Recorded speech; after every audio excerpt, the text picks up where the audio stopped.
Story was about cave paintings in Spain, and some of them go back 33,000 years.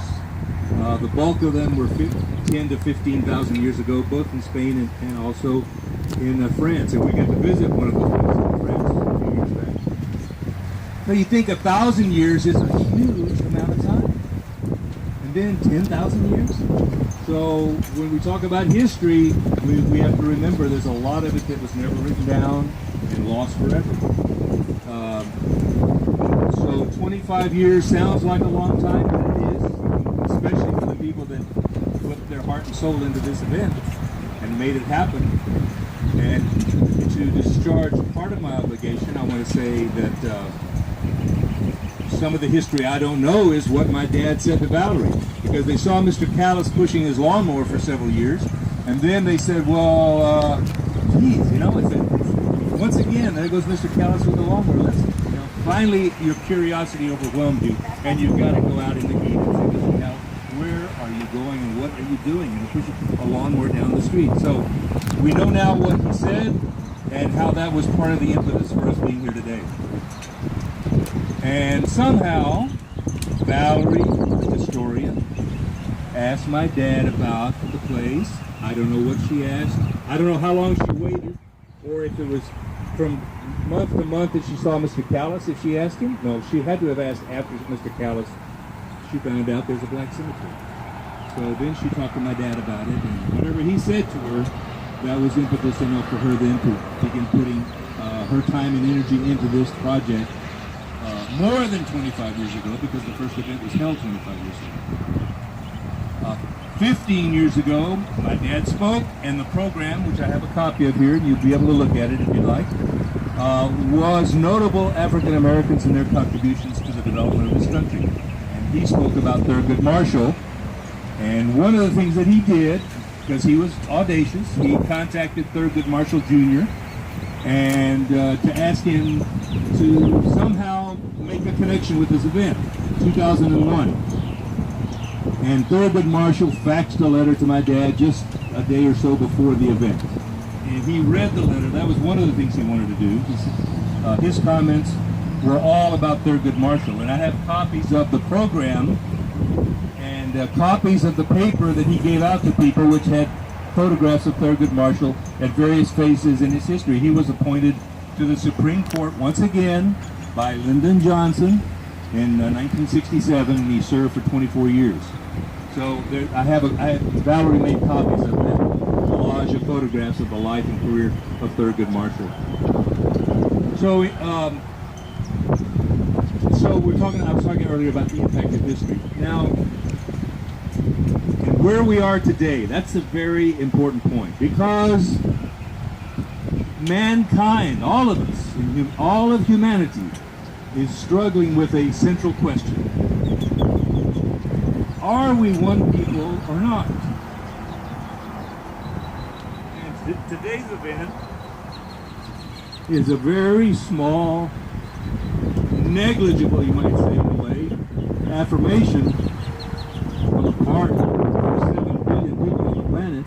Well, here we are today, all of us are affirming we are one. Okay? That's the central, it's the axis of the teachings of the religion of which I'm a member, the Baha'i Faith. And at the same time that the Civil War was taking place, and I've told Roseanne, thanks to Netflix, I got to see Ken Burns' documentaries, and I watched them one right after the other over a period of about 3 or 4 days about the Civil War. Man, what a bloodletting that was, my Lord. But it was essentially a struggle to decide, are we one people? Are we one nation or not? And it was a painful way to settle that issue, but it was decided. And now humanity, all of humanity, well, I mean, in this country, we're kind of like, man, you know, we're not part of the world community of nations so much anymore. We're number one, and forget all those other people. So are we one world or not? And so here's what, you know, they didn't ask me to say this, and probably if I'd asked, could I say this, they might have said, no, don't say that. But that's what you get when you give somebody the microphone. Say what Mr. Callis is. He's got his scissors up. Clip, you're done. So think about today. Think about the Civil War, 1861 to 1865. What, 4 years? Okay, that was 100, and do the math. A long time ago. And then look forward 150 years, or look forward 1,000 years. At the same time the Civil War was being played out in this country, the light, the dawn of a new day was breaking in Persia. And new teachings were being given to humanity that were aimed to guide our development over the next 1,000 years or more. And when my wife and I host a monthly breakfast, to which, by the way, if you give me your cell phone number, you will be invited. And I send the invitation out on Wednesday, and on Sunday morning we have pancakes and prayers at our house, and we serve Starbucks coffee. And sometimes we serve tacos or tamales, and last Sunday we had pancakes. But it's once a month, the first Sunday of every month, and it's just a gathering of the community and friends. And at the top of that invitation, which I sent by text, was this quote from the prophet founder of the Baha'i Faith, Baha'u'llah. And it said, these words were written at the time of the Civil War. The earth is but one country, and mankind its citizens. This is our destiny. We're talking about history, but look ahead. Look at the development of human organization over the last 1,000 or 5,000 years. Constantly being integrated closer and closer.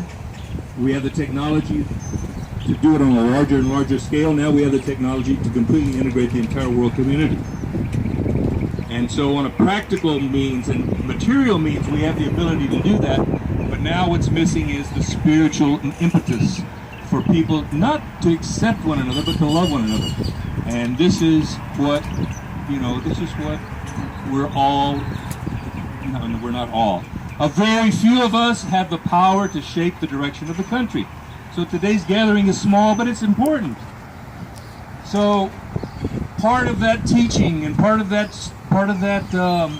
as we face the future, that question, are we going to be one people, one nation?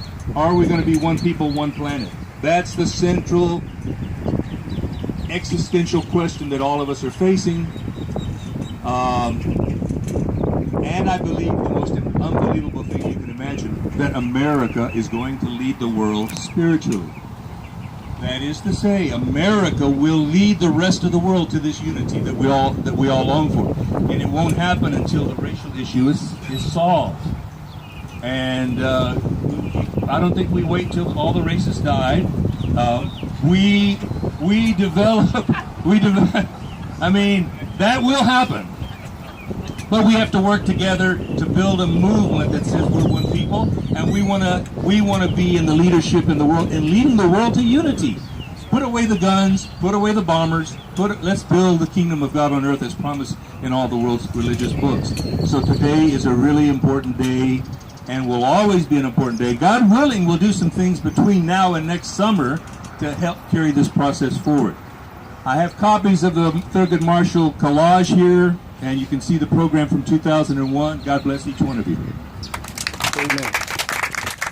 Thank you so much, Robert. In the way of announcements, at 11 a.m., here in about 15 minutes, a reception will be held at the Sakula Library, which is located at 1906 South Klosner. Most of you know where it is.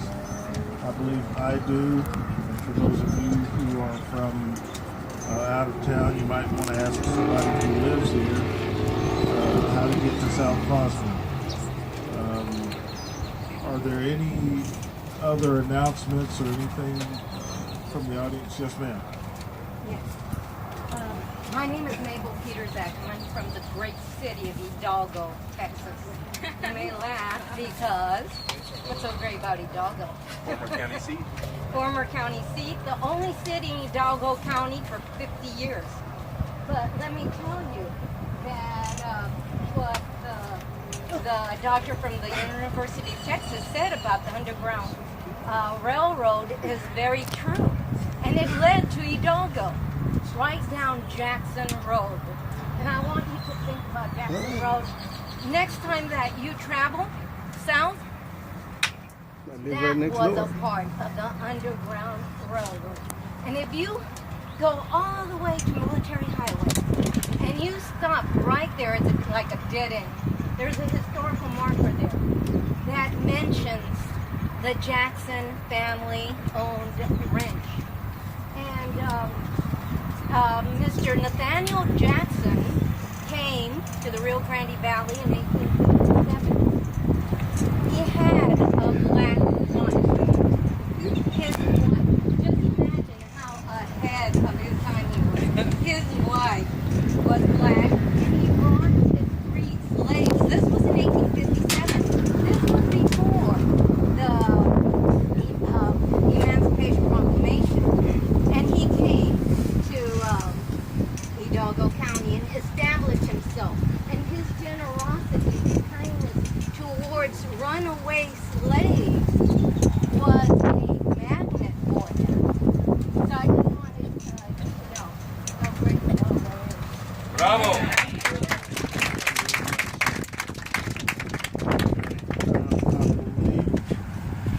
There was supposed to be a prayer benediction by one of the local area pastors. Valerie, correct me if I'm wrong, he is not able to be here today. So we will close in prayer. Please, if you'll bow with me. Father, we thank you for being here today. We thank you for the legacy that has been created here. And I pray that we would serve well, that we would live well, that we would do what you would have us do and not what is right in our own sight. So I pray, Lord, that as we leave here today, that we don't leave the good words that were imparted to us. We don't leave just to go and do our own thing, but to do what you would have us do. We thank you for those who gathered here today, and those who couldn't be here. We thank you for their intentions of wanting to come. We pray that this would continue on for years to come. We ask this in the name of the Most High and Holy Jesus Christ. Amen. Amen. Amen. Thank you, Jesus. Amen. God be glorified. You're dismissed.